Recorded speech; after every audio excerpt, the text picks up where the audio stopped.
Good evening, ladies and gentlemen. I'm Stan Smith, and I'm here with head football coach and athletic director of the Dublin High School Fighting Irish, Coach Roger Holmes, and Coach, and the public, our viewers. We welcome everybody to the Dublin Fighting Irish Coaches Show.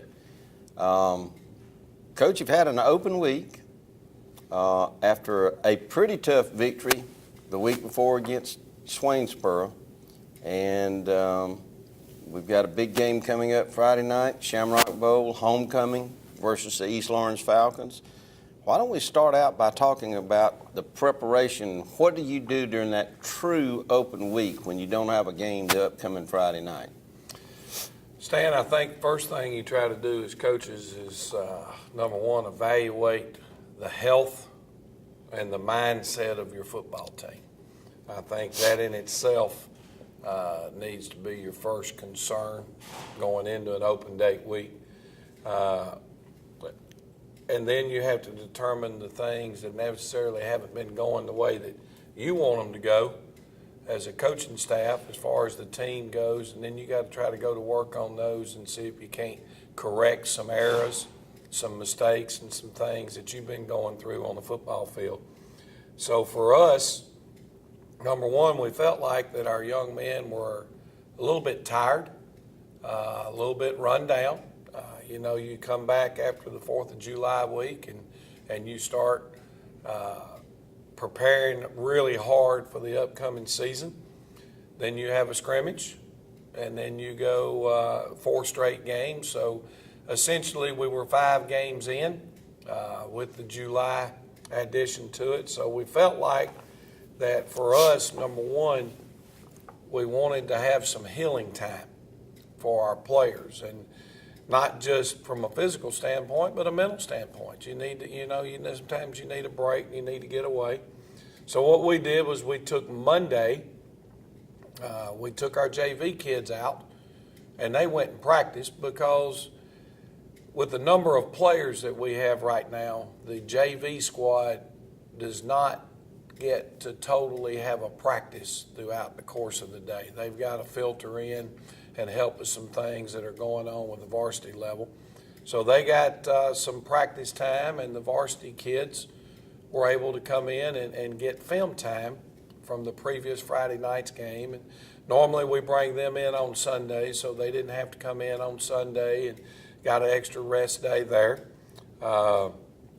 Tuesday, Wednesday for us was looking at some things offensively that we felt like that we probably needed to add to our offensive system. So it gave us a chance to expand and work on some other things that we weren't necessarily doing as well. We think those expansions could pay dividends for us as we move on now through the region schedule. From a defensive standpoint, the break hit at a perfect time because the next 2 weeks we'll be facing East Lawrence and Bleckley County, which are Wing T football teams.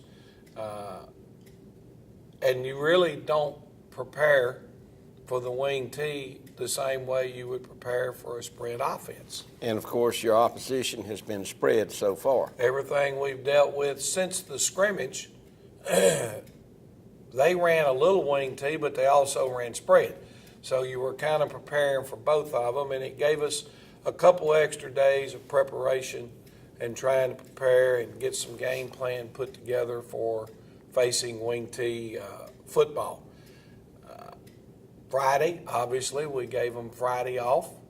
Thursday was more of a T-shirt shorts practice, reviewing the defensive plan that we had tried to implement with them on Wednesday, and then again retouching on the offensive things that we felt like that we needed to get put into our system. So, what about injuries, Coach? Because you talked about the physical condition of your team, and I assume that included the injury status of anybody. How is the team in that regard? Are you healthy, or? We're not as healthy as we want to be. Our middle linebacker, Isaac Phillips, had a deep contusion thigh bruise that actually occurred in practice, and he really hadn't said anything about it.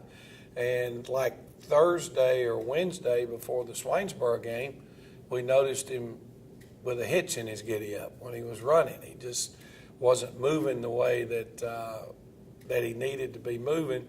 So we started treating him for that deep thigh contusion and felt like that he was probably 85% going into the Swainsboro game. And it turned out that he was probably at 50%. We weren't able, I think he played a couple of series early in the game, and the thing tightened back up on him, and he couldn't run, and we went without him the majority of the game. We also, our free safety, was held out of the Swainsboro game and couldn't have played, Montarian Carswell. And right now, we thought he was back and healthy from the quad, and now he's hurt an ankle. So I don't know that he'll be able to actually line up and play when East Lawrence comes to town. Those are the major injuries. You still have some nicks and bruises and those type things, and so we'll just have to see how far along we are, obviously, Friday night. All right. Well, Coach, why don't we take a break now and hear from our sponsors? And, of course, ladies and gentlemen, the sponsors bring you all of the high school football shows, and we want you to watch the commercials on this TV station. Hey guys, it's my favorite time of year, because it's time for a bad boy. Power, performance, cut. A better mower at a better price. And it's all Bad Boy. Industry-leading innovation with our patented Easy Ride system and swing-away design built right in. It's a better mower any way you cut it. 747 cc's, 60-inch cut, $49.99. Classic American muscle and a blast to drive. That's Bad Boy, baby. Mow with an attitude. Your Bad Boy dealer is Cullen Supply and Engine Service, 910 East Jackson Street in Dublin, and now at 2210 Veterans Boulevard in Dublin, and also at 926 South Harris Street, Sandersville.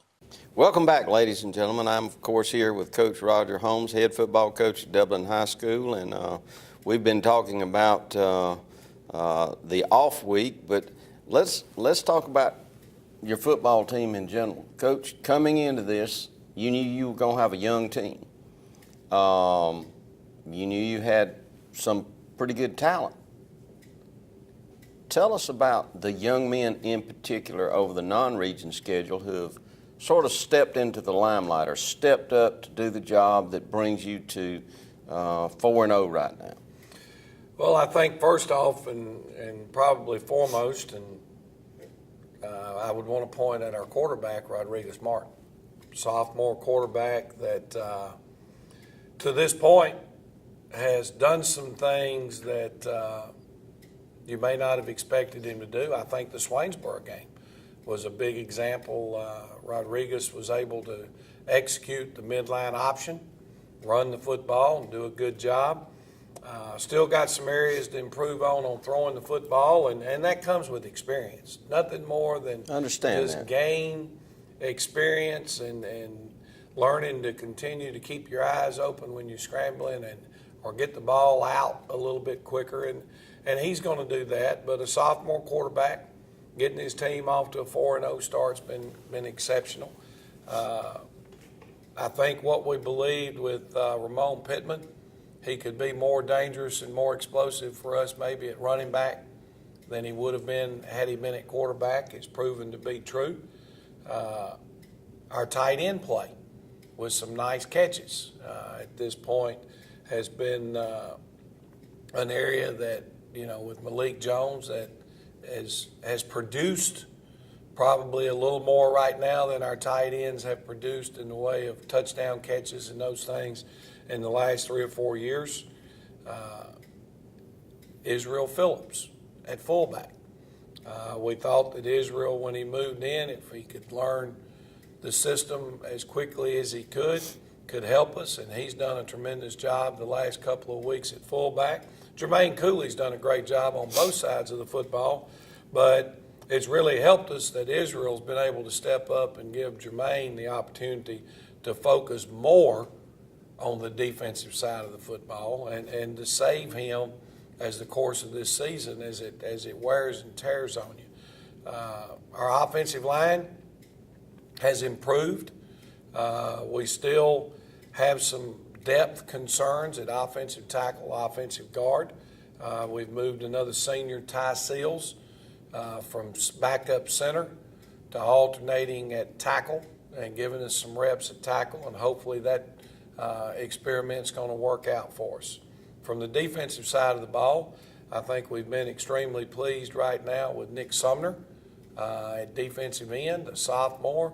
Moses Simmons has continued to do some very good things for us at defensive end.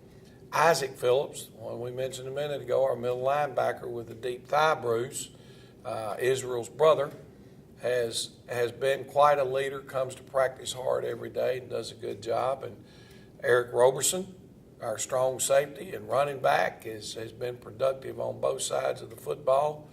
And then one of the guys that has really been a strong asset is our kick returner, punt returner, and does some other things. Zion Washington has really made some plays. And I guess probably, I keep expanding, but Bryce Watson, a young man that had never played football before. He showed up. He's our place kicker. I think we've missed one extra point. He missed one against Swainsboro and hit the left upright and bounced back. His kickoff placement's been better. He's done a great job for us on the rugby punt and threw a touchdown pass. So he's done a lot of positive things, and to this point, who knows, you might have to call him most improved. Well, you may do that. Coach, the non-region schedule is essentially over, and you get into the region schedule. And how does it shape up going into the region? I guess arguably all teams are no wins, no losses. Everybody's equal right now. Stan, and it's obviously something we brought to the attention of our young men more than once, and will continue to do throughout the course of this week. We're in the same place we were last year. We're 4-0 going into region play. And everything looked good, and you felt good, and everybody was happy. And at the end of the year, we lost 4 out of the next 6 in region play and didn't qualify for the playoffs. And we're in that same spot right now. Now, East Lawrence, when you look at them on film from the first scrimmage and the driving rainstorm at over at their place with Truitland County to where they are right now, it's night and day. They've really, really come a long way, and they battled a couple of injuries. We feel like the guys that have been out will be back, obviously, for our game. Bleckley County, young, inexperienced football team when the season started. Very dominant defensive front for them. Playing an inexperienced quarterback, which has held them back a little bit, I think, in the things that they would like to do.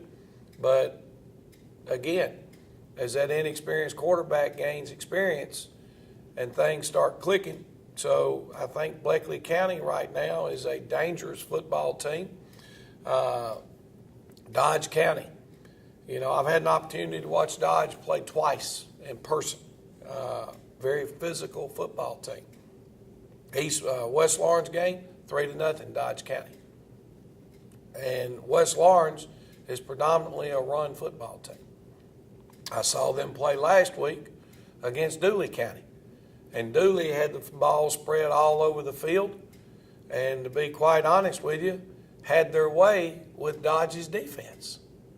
And you think, well, there might be a chink in that armor. Well, there may be. But the reality of it is we are not a team that spreads it all over the field and throws it and has a quarterback throwing 30-yard missiles and then one that can pull it down and run the heck out of the football. So for us, we know when Dodge and Dublin get together, you're looking at a defensive battle, a very physical battle, and those type things. Southwest Macon, we had coaches go up and see Southwest Macon play last week and get the phone call while I'm there watching Dodge, and I said, well, what do you think, guys? They said, Coach, they're scary. They've got 4 or 5 different kids that if they get their hands on the football out in space, you're in trouble. But when you look at scores, those kids aren't getting that football out in space very often because they're not scoring a lot of points. The strength of Southwest Macon is their defense, and they're not giving up many points. And that will be a really tough football game for us, I think, because it will be a Thursday night game.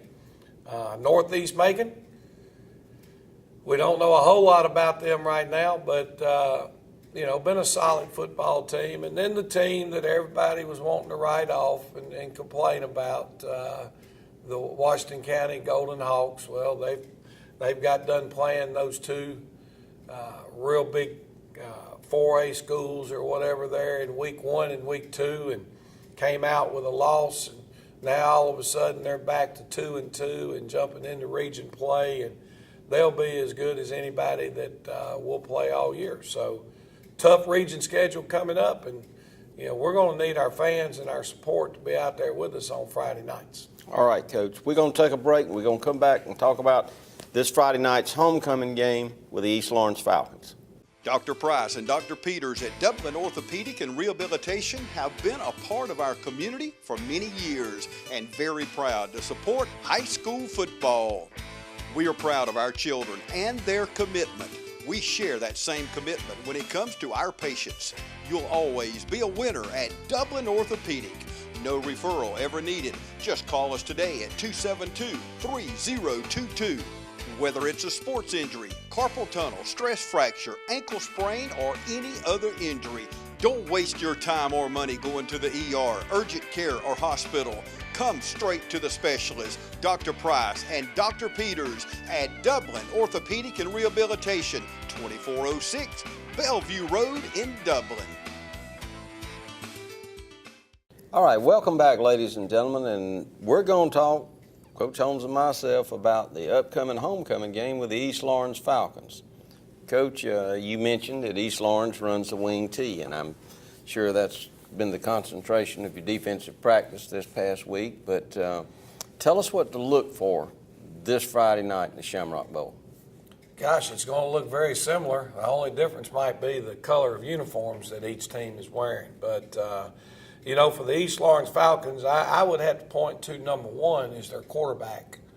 He wears 18, but he is kind of, the offense is somewhat built around their quarterback. Very elusive, open field running abilities, throws the football nicely. And I just think that he is their first home run hitter. If he gets out in the open, he's got a chance to make a big play. Now, Bryce Robinson, Coach Robinson's son, I think, is their starting fullback. Now, he was early in the year, had the injury, high ankle sprain, and those things are hard to get over, and he's been out for 2 games and then the open date week. So we feel like that Bryce will be back this week, but they're also filling in with number 33 and number 10 at fullback. Both of them, or all 3 of them, pop it up in there pretty good. They all appear to be in the 200-pound range. Not necessarily the kid that gets out in open field that you think is going to go to the house just because he broke the first line, but physical, tough runners. Their wing-back positions have the speed to do some damage to you out on the perimeter. And they execute their offense, and they block pretty well in those positions. The wide receiver, number 1, was a running back with them early in the season. They've moved him out to wide receiver. They've made an effort, conscious effort, to make sure that they're getting the football in the hands of number 1 5 or 6 times a game at wide receiver, because he does have some big play potential that's in him. Their offensive line will match up with us physically and size very, very well. Might be a little bigger than we are. So, from a defensive standpoint, I guess our kids have a little bit of understanding now how people sometimes have trouble preparing for us in a week because they are using an enormous amount of formations They're running an enormous amount of offense. They're doing a lot of things, for example, that we don't even do. Everything we do, and some things that we don't do. So they've got a ton of things in, and it forces you to prepare for a lot and try to simplify your game plan. Okay, Coach, what about offense, your offense against their defense? Well, defensively for them, it looks like they're running the same defense that we run. It's a 4-3. Their secondary coverages are almost identical to ours in what they're doing in their secondary when they defend the wing T. You know, we've got a defensive package here and that we use with our keys and our reads that are made for the wing T. You know, we call that defense base wing.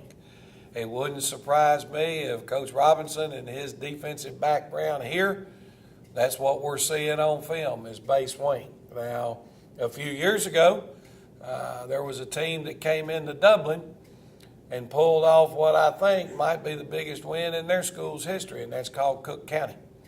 And they ran a defensive package that was the team that beat us down here in the second round of the playoffs in 2006, and we copied that and put it in ourselves, and we call it Bandit.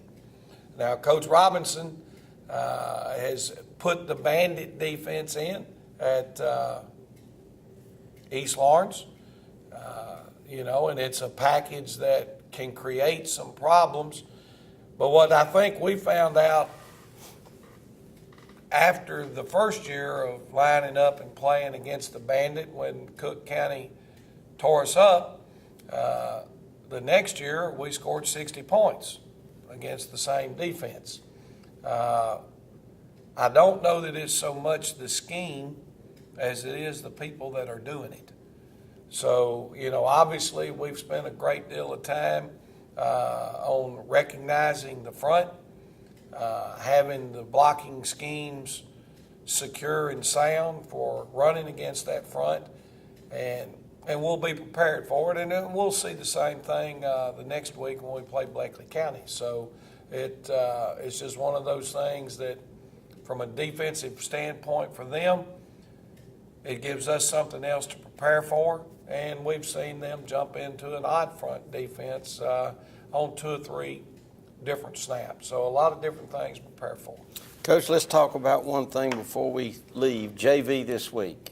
Our JV want to throw a congratulations out to them last week as they put it on a good Jefferson County squad who dressed and brought about 70 guys down here to line up against our 25 in the Shamrock Bowl. And our JV, like I said, they got a little more individual attention last week, picked up their win, and they're 1-1 right now. They go to Baldwin County on Thursday of this week. So hopefully those guys will pull us one out in Baldwin County. All right, Coach.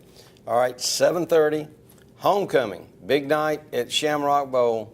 They'll start some of those festivities. Stan, normally what they do here in Dublin is everybody's off the field at 7 o'clock, and they do a lot of the homecoming stuff in pregame and then crown the queen, I think, at halftime. All right, well, 7 o'clock at the Shamrock Bowl to catch the homecoming festivities, and we invite everybody to come out and attend the homecoming and support the Fighting Irish this Friday night at the Shamrock Bowl, and we'll see you there.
I'm Marcus Clements with Clements & King Insurance. Are you a senior adult?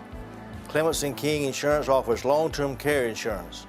1 out of 2 people over age 60 will spend some time in a nursing home before their death. We represent all the reputable companies. Call us for a quote for long-term care insurance.